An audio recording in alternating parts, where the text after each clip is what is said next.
Welcome to You Ought to Watch This Movie, the podcast about movies from the first decade of the 2000s, aka the aughts.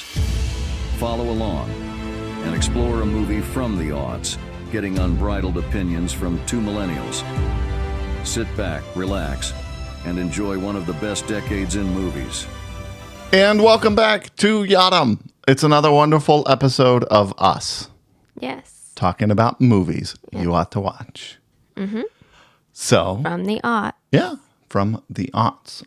Not, the word ought, like you ought to, but ought, A-U-G-H-T. Because any decade that is zeros is called the aughts. So it could be the 1900s, the 1800s, the 2000s. But we're talking about the 2000s. Yeah, well, of course. There are very few and far between, things that could be considered as movies in the 1900s. I know. I'm just explaining because some people may not know, but I think we explained that in the first episode. And in a comment on another video. So, what are we doing here today? All right. So, for this episode, we watched the movie Frequency from 2000. It was released April 28th, 2000. And this one is rated PG-13. So. Well, spoiler alert, if you haven't watched it, go ahead and watch it and then come back and join us. Yes, we watched, well, actually, it's not on a streaming service that we could find. We just had to rent it. On Amazon Prime. Yes, but you can also rent things on Fandango, I think, and you can purchase things there or Amazon, wherever. If we were doing this in real time, like, in the aughts, we would actually have to rent it from Blockbuster. Or Hastings. Or Hollywood Video. Or later, but probably past the aughts, Redbox. Which now offers streaming services, so go figure, stream your Redbox movie at home, which defeats the entire purpose. So that might be another place you could rent this movie. I'm not sure. Yeah, maybe. Maybe indeed. Well, there has to be a place where, they have all the movies, but I don't know. There isn't. Yeah. I mean. There should be. Maybe that's Redbox and we just don't know it yet. Yeah, maybe. I don't know. Well, all right. So do you want to give the summary real quick? Yeah, sure. Okay, so a son is able to talk to his father who died 30 years earlier via a ham radio and a supernatural phenomenon. Together, they change history. Supernatural. Yeah, so I think it didn't make sense while I was reading it, but I meant like he was able to talk to his father via a ham radio and like with the help of a ham radio and a supernatural phenomenon like together. Yeah.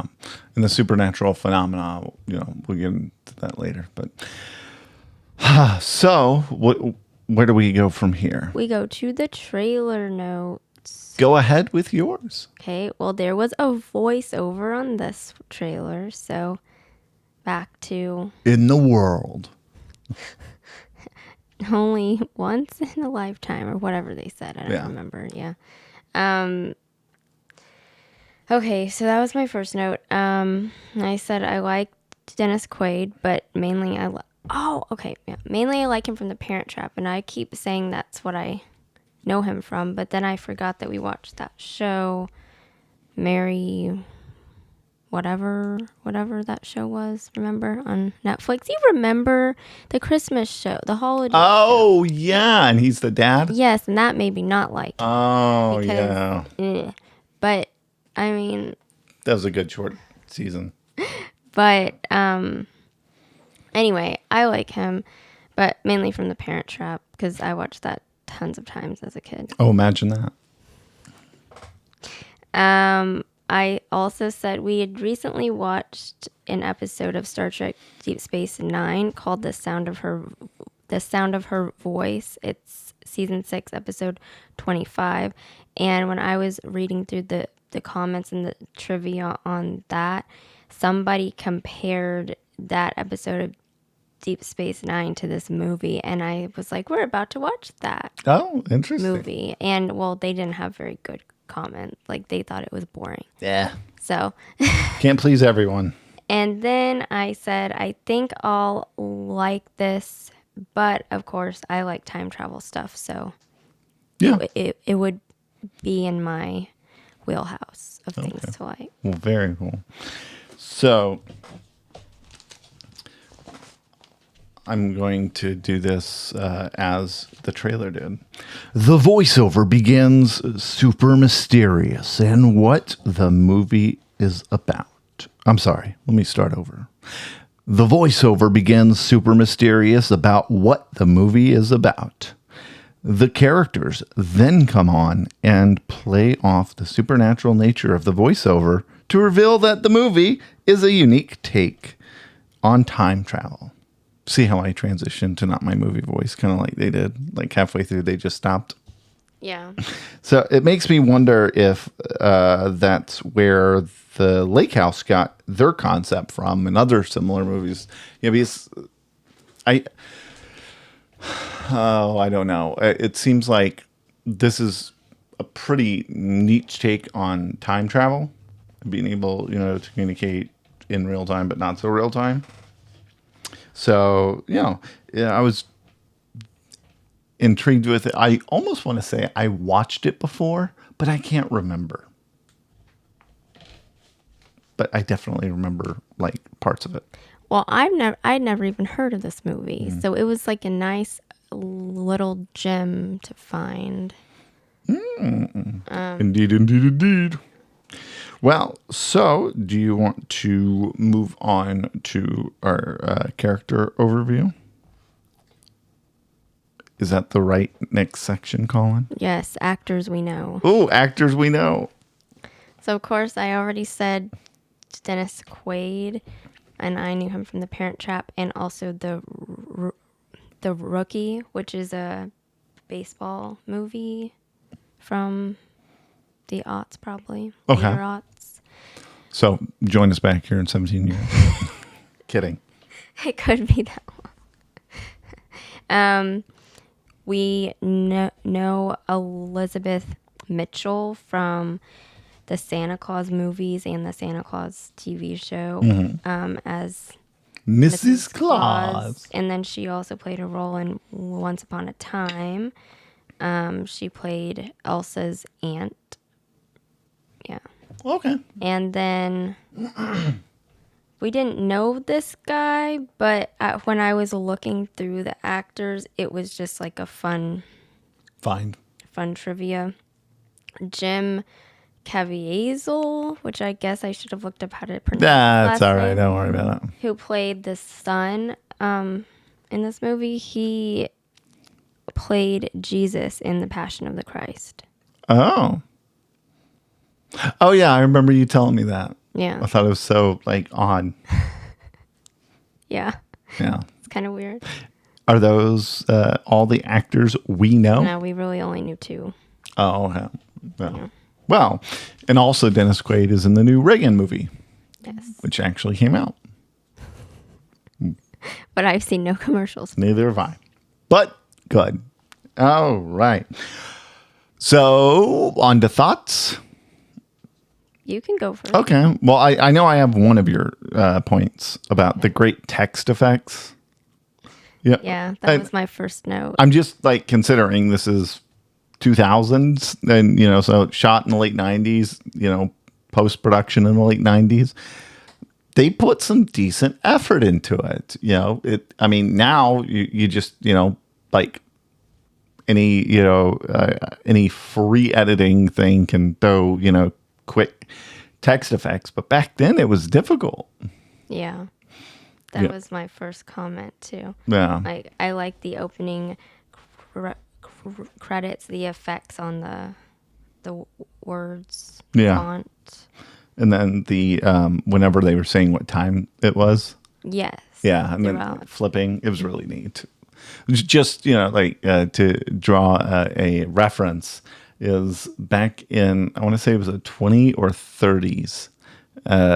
There were two girls playing around with a photograph, and they took some, I guess, cutouts from a magazine and made them look like they were fairies, and then took photographs of them with it, to make it look like in the photograph they had fairies. The FBI launched an investigation. Like, oh man! But needless to say, it wouldn't have been the FBI. It would have been the whatever their equivalent was at that time. But there was a investigation into that, and I'm thinking, now today that's so easy with Photoshop. In the same sense, it was incredibly difficult to get really dynamic text effects. So Yeah. all right. So do you want to? You can go. Okay. Well, I have something that's going to lead into another thing. That's going to lead into another thing. So go. You don't think I have things that'll lead in? Oh no, I want to ask you questions about it. I'm just saying neither of us have to monopolize the conversation. It's supposed to be a conversation, not a I like playing Monopoly. Not a Miles show for 5 minutes, and then not a Colin show for 5 minutes. But I'm asking you to go. All right. So this starts out October 10th, 1969, but we don't know that until partway through the beginning because I said, what year is this? And then it tells us eventually. Well, the fire trucks kind of gave it away too. I just knew it was in the past. I didn't know what year. I didn't know. I guess, I guess that would have been difficult to nail down. Yeah. Because it seems like the cars look the same from the, mid 60s to 80. Yeah. And so, anyway, and then it also takes place October 10th, 1999. And then, obviously, days moving past October 10th. But 30 years apart. In the beginning, when we first see Elizabeth Mitchell's character, her name's Julia, I kept thinking, who is she? Who is she? And I couldn't figure it out, and I had to look it up, which always makes me feel bad because I like to figure these things out on my own. But I couldn't figure it out because her hair was much darker than it usually is. And so that's why I couldn't place her. But well, after I saw her and I looked at her face, I know. I was like, oh, it is her. That's what was like. I know we know her, but I don't know from where. The parking lot. That's. But so we meet her, and then,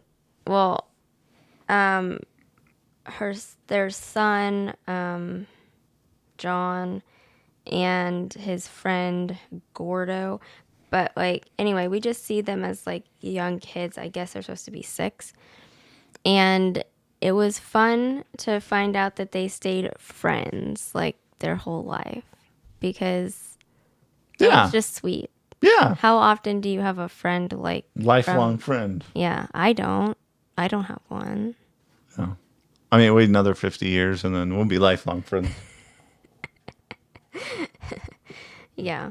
But yes, you will be my only friend. You'll be my longest friend. When? When we're old. Oh, okay. When we're in our 80s. Cool. I look forward to it. Because then I'll get to, say, oh, hi there, Colin. You're my oldest friend. And I need to put some dentures in. She's shaking her head in disapproval because she hates the idea of dentures. Well, and I hate that you talk about them all the time when we're in our 30s. Well, I gotta prepare. And when there are other options nowadays. But what's more fun than to give your life a kiss and call it a no-denture adventure? No, thank you. All right. Now, partway through the movie, I said this is beyond belief, that TV show. If you anybody ever watched Could a it. radio signal pick up a voice from past? It's like, it was exactly like a Beyond Belief. It was just a 2-hour version. What other questions would not Riker, but Jonathan Frakes ask? What would you do if your father contacted you over a ham radio from the past? It's just like, was he really speaking with his father, or was this all just fake? Well, I mean, it did remind me a lot of that. And parts of it were really creepy, kind of like Beyond Belief. Oh, that's what he said. Is it beyond belief? I also said I liked the ending credit song, and I had to look it up, and it was a song that was specifically recorded for this movie, and it was a Garth Brooks song, which made me roll my eyes because okay, so you have to know, we live in Oklahoma and we're from Oklahoma, and Garth Brooks is from Oklahoma, and we're all just hicks from the sticks. And I don't like country music for the most part. Like, there are a few songs, but for the most part, do not like country. And so I'm always adamant, like, about that. And so one time when we were at a square dance earlier this year, one of the songs that the caller sang, I was like, I really like this song. And I had somebody ask him what it was. And was it me? No, it was Bruce. Oh, okay. and it was a Garth Brooks song, and I was like, oh, You're turning a little more country every day. And then this song, I was like, oh, well, so that's 2 Garth Brooks songs, but I'm not going to go, like, see if I like any more. Well, why not? Because I just don't want to be a country person. Oh, that's okay, I guess. And then my last comment was I was on the edge of my seat the whole time, which was very exciting. Yeah. Well, it was an exciting movie.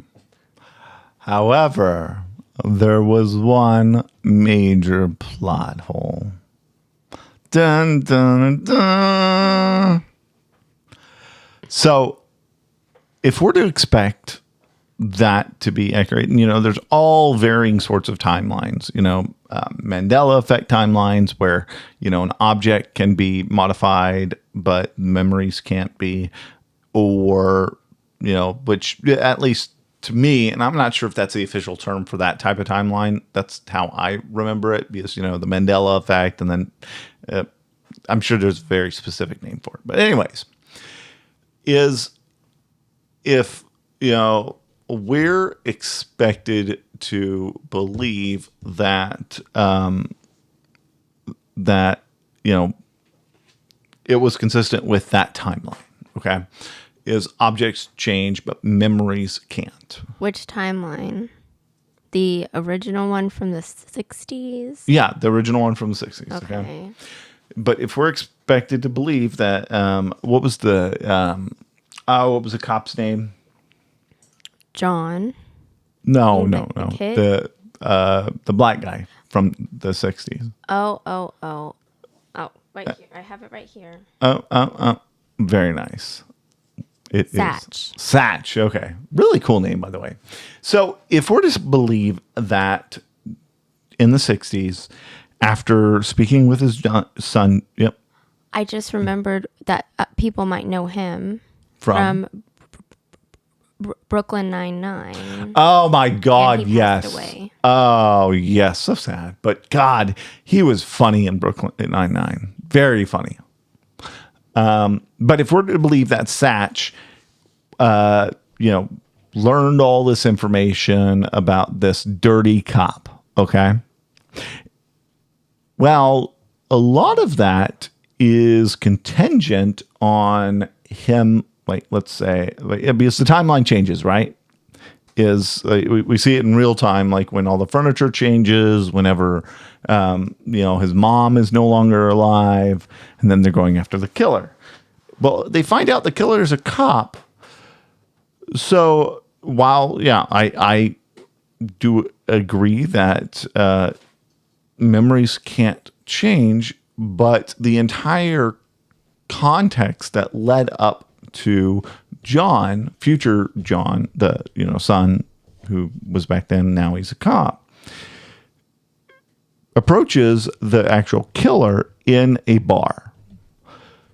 So if we're to believe that before, in 1969, that cop was discovered by police to have been, implicated in the Nightingale murders, then him being the fall guy in the Governor Knapp situation would have never occurred. Ergo, he never would have known, John would never have known about him or his location. So he wouldn't have known to go to the bar. And he would have never had the conversation with that guy. Yeah, but I'm sure this made sense to the people who wrote it. Yeah. Oh, and I'm not disagreeing that. I liked it. I liked the movie, overall, but I was like, I was scratching my head like, well, but if he was caught back then, how was he involved in, like any business with the governor? I don't remember that. So whenever John is talking with a buddy of his about, do you know? Oh, no, he's talking to his father, right? Mm-hmm. And at this point, his mother died. Okay, because the first time he went, the killer's mother was still alive.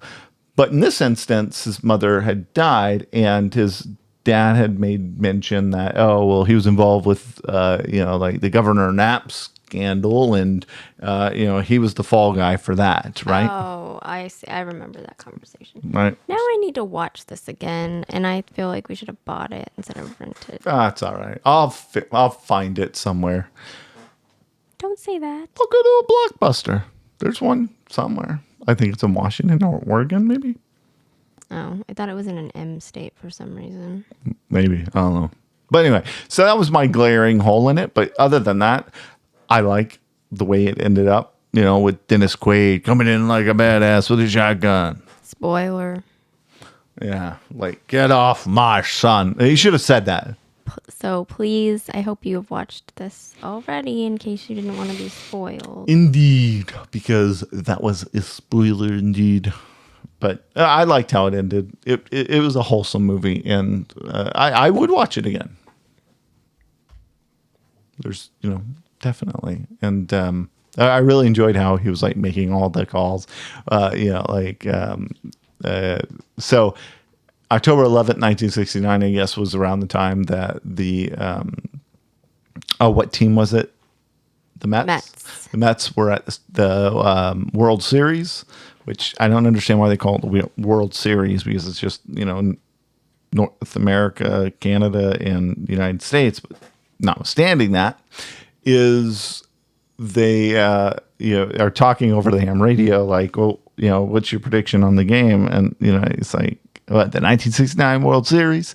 And he's like, yeah. He said, well, everybody knows that was a blowout, second inning. And, he's like, oh, whatever. And so he's watching it, and, things started happening. And so it ends up where John's dad, the, firefighter back in 1969, is, talking to Zach and says, if you don't believe me, because now he's being implicated for the Nightingale murder, because, he followed him to try and, stop him, because ultimately he was going to kill his wife if he didn't. And so he's like, the Nightingale murder beat up John's dad, the firefighter, took his license and left it under a body at a murder scene. And so he was in the interrogation room, and he said, if you don't believe me, Satch,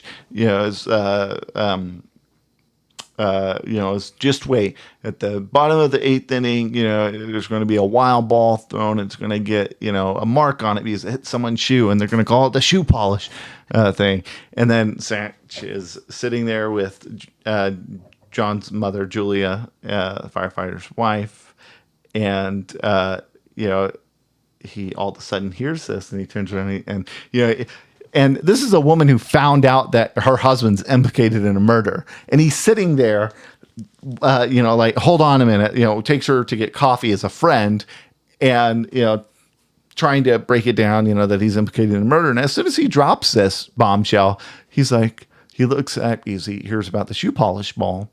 And, he says, hold on a minute, and walks away to the TV. And he looks back every, like maybe half minute, just smiling like, ridiculously. And it's like, maybe explain it to her.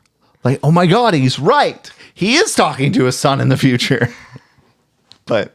Well, she already said you must have misheard him or whatever. She doesn't believe it anyway. Oh, yeah, right. But needless to say, she's still, he's still being implicated. And it's like she's just sitting there all patient. And I'm like,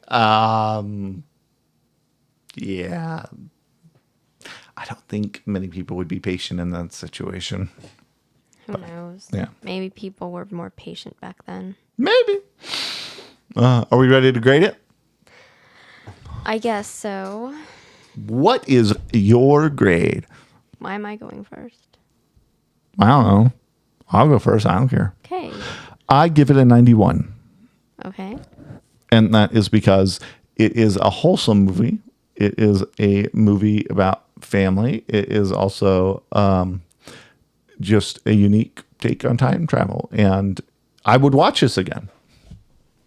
I gave it a 94, Ooh, which is girl. my highest score yet. Clap.